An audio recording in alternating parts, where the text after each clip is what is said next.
The Indian express का article है। Subject है आपका Indian constitution and polity.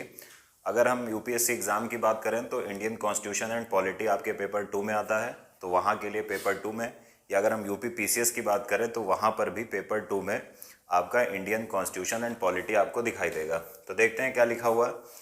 Public order a constitutional provision for curbing freedom.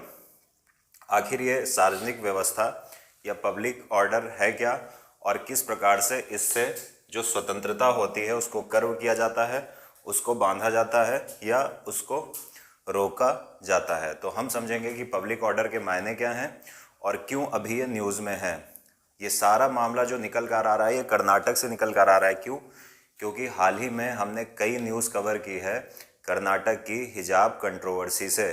तो ये जो निकल कर आया है पब्लिक ऑर्डर का मामला, ये भी हिजाब कंट्रोवर्सी से रिलेटेड है। तो चलिए शुरू करते हैं, देखते हैं कि कंटेक्स्ट क्या है और आगे की बाकी सारी चीज़ें। सबसे पहले अगर हम बात करें पब्लिक ऑर्डर की, तो पब्लिक ऑर्डर का कॉन्टेक्स्ट क्या है कि कर्नाटक हाई कोर्ट में जो हिजाब कंट्रोवर्सी हुई थी, अभी एक मुद्दा सामने आया है और वो मुद्दा रिलेटेड है पब्लिक ऑर्डर से। क्यों? क्योंकि कर्नाटक सरकार का एक ऑर्डर आया था और कर्नाटक सरकार ने अपने एक ऑर्डर के माध्यम से लड़कियों के हिजाब पहनकर स्कूल आने पर प्रतिबंध लगाया था। उसमें जिन कारणों पर प्रतिबंध लगाया था उसमें से एक कारण था आपका पब्लिक ऑर्डर। तो चलिए समझते हैं क्या है। देखिए, इसके लिए ज़रूरी है कि पब्लिक ऑर्डर को हम समझेंगे, लेकिन उससे पहले आसान इसको करने के लिए हम भारत के संविधान का एक आर्टिकल देख लेते हैं जिसमें हमको फ्रीडम ऑफ रिलीजन दी गई है या धर्म की स्वतंत्रता दी गई है। तो देखिए, अगर आप आर्टिकल 25 देखोगे तो क्या कह रहा है? Freedom of conscience and free profession practice and propagation of religion, यानी भारत के जितने भी सिटीजन हैं सभी नागरिकों को कॉन्साइंस की और अपने धर्म को मानने की, साथ ही साथ कोई भी उसका आचरण करने की, या जिसको यहाँ पर लिखा हुआ है प्रैक्टिस, और अपने धर्म का प्रचार करने की स्वतंत्रता है। तो फ्री प्रोफेशन मतलब मानने की, फिर प्रैक्टिस मतलब आचरण करने की, प्रोपोगेशन ऑफ रिलीजन मतलब अपने धर्म के प्रचार करने की स्वतंत्रता है। अब ये सारी स्वतंत्रताएं भारत के संविधान के द्वारा प्रदान की गई हैं किसी भी भारतीय नागरिक को। पहली चीज ये समझ लीजिए। अब यहाँ पर एक टर्म है कॉन्साइंस, यानी अंतःकरण की स्वतंत्रता क्या है या फ्रीडम ऑफ कॉन्साइंस क्या है। देखिए, कॉन्साइंस का मतलब क्या होता है, बाकी सारी चीज़ें हम कई बार डिस्कस कर चुके, आसान है, बस कॉन्साइंस का मतलब समझ लीजिए। फ्रीडम ऑफ कॉन्साइंस का अर्थ क्या है? देखिए, प्रत्येक व्यक्ति का अपने ईश्वर से एक संबंध होता है। अब हो सकता है कि दो व्यक्तियों का अपने ईश्वर से जो संबंध हो वो एक जैसा ना हो, यानी कोई व्यक्ति अपने अंतःकरण में, अपनी कॉन्साइंस में ईश्वर को या महादेव को अपना दोस्त मानता हो, दूसरा व्यक्ति महादेव को अपना गुरु मानता हो। तो इसका मतलब क्या है कि आपका आपके भगवान से क्या रिश्ता है ये आप निर्धारित करोगे और ये आपकी स्वतंत्रता है। कोई दूसरा आकर आपसे नहीं कहेगा कि महादेव का अपने आप को भक्त बोलो। आप कहोगे महादेव मेरे दोस्त हैं, तो ये आपका व्यक्तिगत अधिकार है, आपके अंतःकरण की स्वतंत्रता है कि आप अपने महादेव को किस रूप में पूजते हो या किस रूप में मानते हो। तो इसका मतलब सीधा सा ये हुआ कि आप अपने जो भी धर्म के प्रमुख हैं उनको किस रूप में देखते हो। तो कॉन्साइंस का मतलब बस इतना सा ही कि आपका आपके भगवान से क्या रिश्ता है अंतःकरण के आधार पर या कॉन्साइंस के आधार पर, ये आप डिसाइड करेंगे, दूसरा कोई नहीं डिसाइड करेगा। अब देखिए, आज समय और जो व्यवस्था है, जो पब्लिक ऑर्डर समझना है, उसके लिए हम आर्टिकल 25 पर बहुत ज़्यादा देर रुक नहीं सकते हैं। हमको जो इम्पोर्टेंट मामला है उस पर आना है। देखिए, अगर हम बात करें 25 की, तो हमको सिर्फ इतना समझना है कि आर्टिकल 25 के माध्यम से भारत के सभी नागरिकों को अपने धर्म की स्वतंत्रता दी गई है या रिलीजियस फ्रीडम दी गई है। पहली चीज़ है, बस हमको इतना ही समझना है कि हमको भारत के संविधान में आर्टिकल 25 के माध्यम से भारत के प्रत्येक नागरिक को अपने धर्म की स्वतंत्रता दी गई है। लेकिन ये जो स्वतंत्रता दी गई है धर्म की, ये ऐसा नहीं है कि ये अनंत है। अनंत का मतलब ये हुआ कि ऐसा नहीं है कि ये धार्मिक स्वतंत्रता का मतलब ये हो गया कि आप कुछ भी करिए। जैसे यहाँ पर लिखा हुआ है कि धर्म की प्रैक्टिस, तो धर्म की प्रैक्टिस जो है इसका मतलब ये बिल्कुल नहीं है कि आपके धार्मिक स्वतंत्रता का मतलब ये है कि आप उसको किसी भी हद तक अगर धर्म को आप मान रहे हो या उसकी कोई प्रैक्टिस करो, तो ऐसा नहीं है। कुछ संविधान ने रीजनेबल रिस्ट्रिक्शन भी दिए हैं आर्टिकल 25 में, यानी रीजनेबल रिस्ट्रिक्शन का मतलब कि आपकी जो धार्मिक स्वतंत्रता है वो अनंत नहीं है। संविधान में कुछ ऐसे रीजनेबल रिस्ट्रिक्शन बताए गए हैं या कुछ ऐसे कारण बताए गए हैं जिनके आधार पर राज्य या स्टेट आपकी रिलीजियस फ्रीडम पर रिस्ट्रिक्शन लगा सकता है। अब वो आधार कौन से हैं देखते हैं। बेसिकली 3 मुख्य आधार हैं। पब्लिक ऑर्डर यानी सार्वजनिक व्यवस्था, मोरालिटी मतलब नैतिकता, हेल्थ यानी स्वास्थ्य। यानी अगर आप अपने धर्म को मानने में इन तीनों का वायलेशन कर रहे हो, मतलब क्या हुआ कि आपकी जो भी धर्म की प्रैक्टिस है अगर उससे बड़ी संख्या में समुदाय प्रभावित हो रहा है और समाज में अशांति उत्पन्न हो रही है, तो ये पब्लिक ऑर्डर के आधार पर इस पर राज्य रिस्ट्रिक्शन लगा सकता है। या फिर मोरालिटी नैतिकता के हिसाब से अगर आपका कोई भी आचरण सही नहीं है, जैसे 3 तलाक वाला मामला था।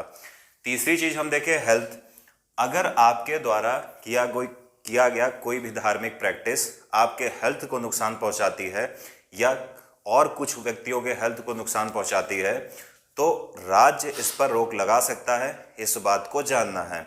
तो अब यहां हमको पकड़ना है सिर्फ एक कीवर्ड जो अभी कर्नाटक हाई कोर्ट में विवाद का मामला बना हुआ है, पब्लिक ऑर्डर। हिंदी में इसको बोलते हैं लोक व्यवस्था या सार्वजनिक व्यवस्था। तो अब हम समझते हैं कि पब्लिक ऑर्डर होता क्या है। देखिए, अगर सबसे शॉर्ट फॉर्म में हम समझना चाहें कि पब्लिक ऑर्डर क्या होता है, तो पब्लिक पीस एंड सेफ्टी, यानी पब्लिक ऑर्डर का मतलब है कि लोक व्यवस्था बनी रहने का मतलब क्या है कि पब्लिक के बीच शांति बनी रहे, पीस बनी रहे और साथ ही साथ आप देखोगे उनकी सेफ्टी रहे। यानी कुछ ऐसी अगर कोई भी प्रैक्टिस हो रही है जिससे पब्लिक की शांति को कोई नुकसान होता है या किसी भी प्रकार से समाज में अशांति उत्पन्न होती है, पहली चीज। दूसरी चीज, अगर कोई ऐसी प्रैक्टिस की जाती है किसी भी धर्म के अनुयायियों के द्वारा जिससे पब्लिक की सेफ्टी का वायलेशन होता है या पब्लिक की सेफ्टी को नुकसान पहुंचता है, तो फिर राज्य जो है वो रीजनेबल रिस्ट्रिक्शन लगाएगा। तो इसका मतलब क्या हुआ, पब्लिक ऑर्डर का मतलब बहुत छोटे शब्दों में पब्लिक पीस एंड सेफ्टी होता है।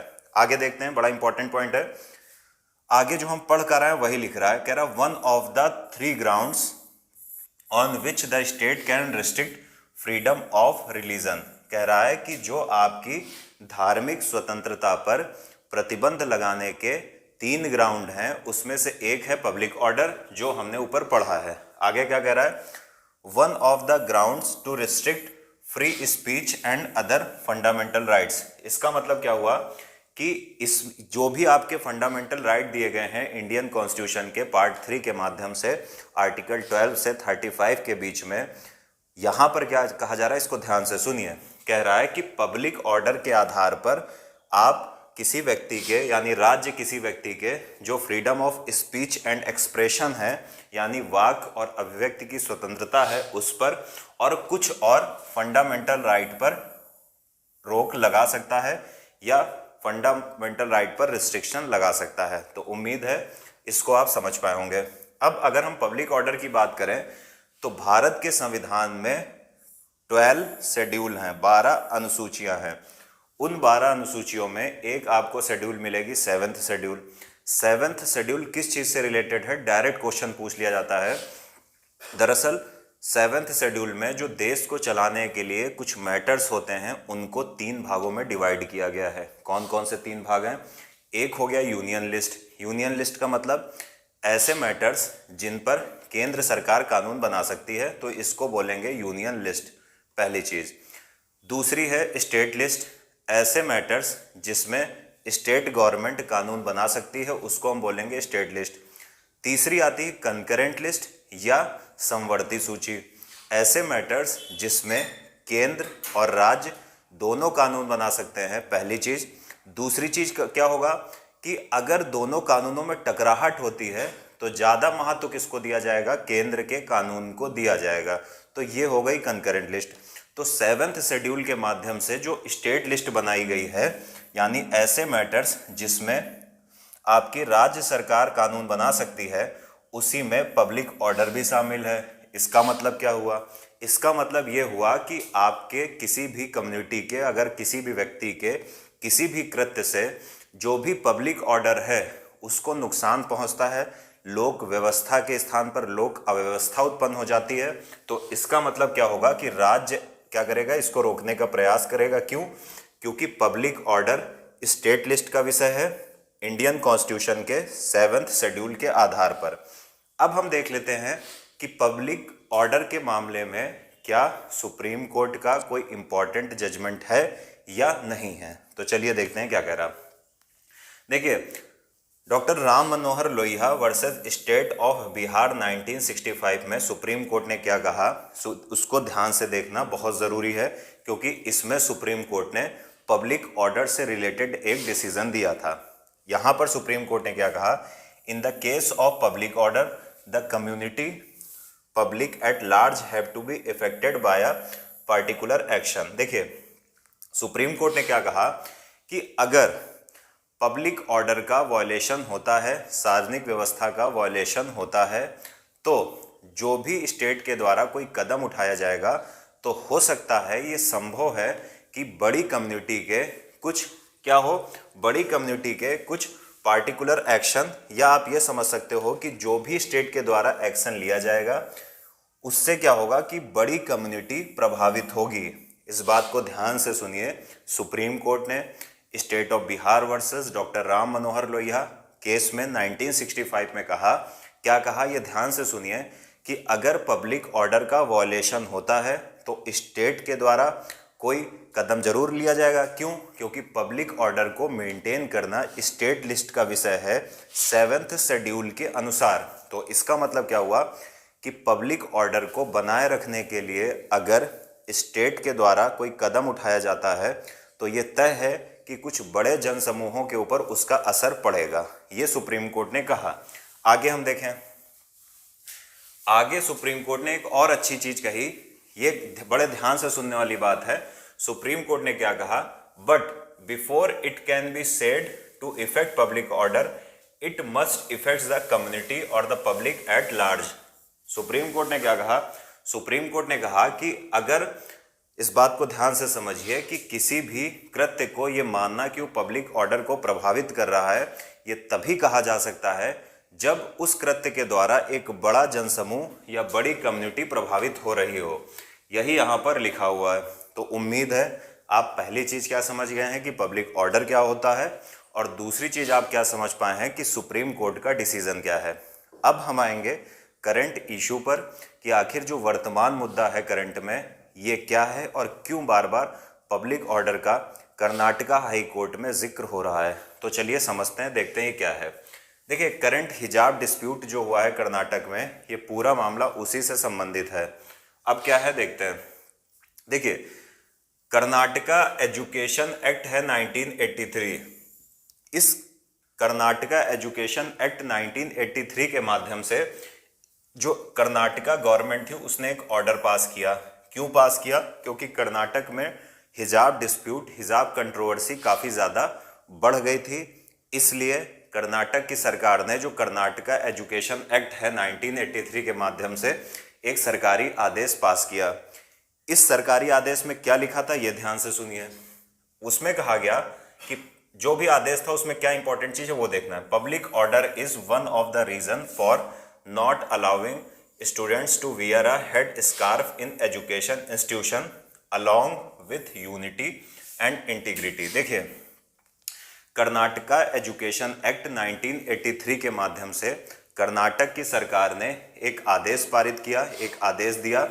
उस आदेश में जो लड़कियां हिजाब पहनकर या हेड स्कार्फ पहनकर एजुकेशनल इंस्टीट्यूशन में आती थी उन पर रोक लगा दी गई 3 आधार पर, जिसमें से पहला आधार कौन सा था?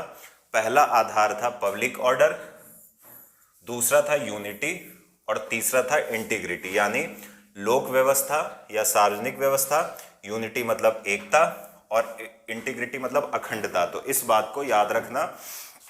अब यहाँ पर ज़रूरी क्या है ये देखो, सबसे ज़रूरी चीज़ ये है कि कर्नाटका गवर्नमेंट ने जो आदेश दिया था उसमें बेसिकली लड़कियों के एजुकेशनल इंस्टीट्यूशन में हिजाब पहनकर या हेड स्कार्फ पहनकर आने पर 3 आधार पर प्रतिबंध लगाया गया था, जिसमें पहला था पब्लिक ऑर्डर, दूसरा था यूनिटी और तीसरा था इंटीग्रिटी। अब सारे फसाद की जड़ ये बन गया पब्लिक ऑर्डर। अब देखते हैं जो भी कर्नाटक सरकार का ये जो फैसला था या ये जो ऑर्डर था, इसके खिलाफ कुछ लोग कर्नाटक के हाई कोर्ट में पहुंच गए। अब हाई कोर्ट में पहुंचकर जो भी पिटिशनर्स याचिकाकर्ता पहुंचे थे, उन्होंने क्या कहा ये सुनिए। उन्होंने कहा कि public order is not every breach of law and order. इस याचिकाकर्ता का पहला तर्क है कि कोई भी कानून का वायलेशन पब्लिक ऑर्डर का वायलेशन नहीं है। इसको ध्यान से समझने का प्रयास करिए। हो सकता है कि मैं कोई कृत्य करूं और उससे मेरे द्वारा भारत के किसी कानून का उल्लंघन हो सकता है, लेकिन मेरे किसी कृत्य को पब्लिक ऑर्डर का वायलेशन नहीं घोषित किया जा सकता है, क्योंकि सुप्रीम कोर्ट का जो 1965 वाला जजमेंट है उसमें पब्लिक ऑर्डर को डिफाइन किया है सुप्रीम कोर्ट ने, और कहा है कि पब्लिक ऑर्डर का मतलब ये हुआ कि अगर आप जनसंख्या के या जनता के एक बड़े समूह को प्रभावित आपका कोई कृत्य करे। अगर मैं कोई ऐसा कृत्य करता हूँ जिससे बड़े समूह को यानी बड़ी कम्युनिटी को मेरे कृत्य के द्वारा कोई नकारात्मक प्रभाव पड़ता है, तो वो तो पब्लिक ऑर्डर का वायलेशन है, लोक व्यवस्था का उल्लंघन है। मैं क्या कर रहा हूँ, लोक अव्यवस्था कर रहा हूँ। लेकिन अगर मैं कोई भी कृत्य करता हूँ उससे केवल भारत का कोई कानून का वायलेशन हो, तो उसको हर लॉ एंड ऑर्डर का वायलेशन यानी हर कानून का उल्लंघन, लोक व्यवस्था का उल्लंघन नहीं माना जाना चाहिए। यही यहाँ पर कह रहा है, public order is not every breach of law and order, यानी कोई भी जो लॉ एंड ऑर्डर का कोई भी उल्लंघन है उसको पब्लिक ऑर्डर नहीं समझा जा सकता है, पहली चीज। दूसरी चीज, पिटिशनर अगली बात क्या कह रहे हैं, how wearing of a hijab by students could constitute a public order. देखिए अब इसका मतलब क्या हो रहा, पिटिशनर्स ये पूछ रहे हैं कि किस प्रकार से लड़कियों के द्वारा हिजाब पहना पब्लिक ऑर्डर के अंतर्गत आपने अपने आदेश में दिया है कि पब्लिक ऑर्डर को बनाए रखना, यूनिटी और इंटीग्रिटी के आधार पर हम लड़कियों के एजुकेशनल इंस्टीट्यूशन में हिजाब पहन के आने पर प्रतिबंध लगा रहे हैं। तो उन्होंने पूछा है कि जो आपने प्रतिबंध लगाया है, तो आप ये कैसे कह सकते हो कि लड़कियों के हिजाब पहनकर एजुकेशनल इंस्टीट्यूशन में आना पब्लिक ऑर्डर का उल्लंघन कर रहा है, लोक अव्यवस्था फैला रहा है। तो ये आप समझ पाए होंगे। अब देखिए इसमें मजेदार है कर्नाटका गवर्नमेंट का स्टैंड क्या है ये समझिए। देखिए कर्नाटक के जो आप देखोगे एडवोकेट जनरल हैं, राज्य के महाधिवक्ता हैं, जिन्हें हम सामान्य तौर पर सरकारी वकील समझते हैं।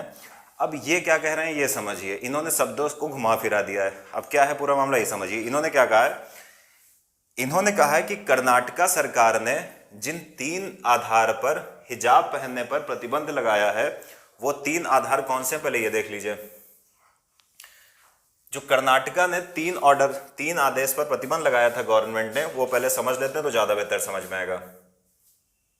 ये इधर ही लिखा हुआ है, देखिए कर्नाटक की सरकार ने हिजाब पहनने पर 3 आधार पर प्रतिबंध लगाया था, public order, unity and integrity. Petitioner ने सीधा मामला उठाया पब्लिक ऑर्डर पर। अब कर्नाटका सरकार क्या कह रही है, कर्नाटका सरकार यानी कर्नाटका गवर्नमेंट के जो वकील हैं या जिन्हें हम एडवोकेट जनरल बोलते हैं, राज्य का महाधिवक्ता बोलते हैं, उन्होंने कहा है कि शायद पिटिशनर ने गवर्नमेंट के ऑर्डर को ध्यान से पढ़ा नहीं है। तो पूछा गया क्यों, उन्होंने कहा है कि हमने कन्नड़ भाषा में लिखा है सार्वजनिक सुव्यवस्था,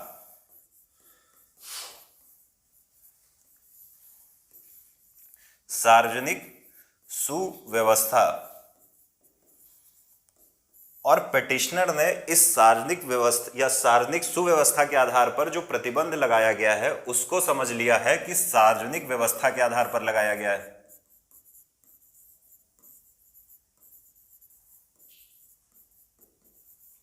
इसी को बोलते हैं लोक व्यवस्था।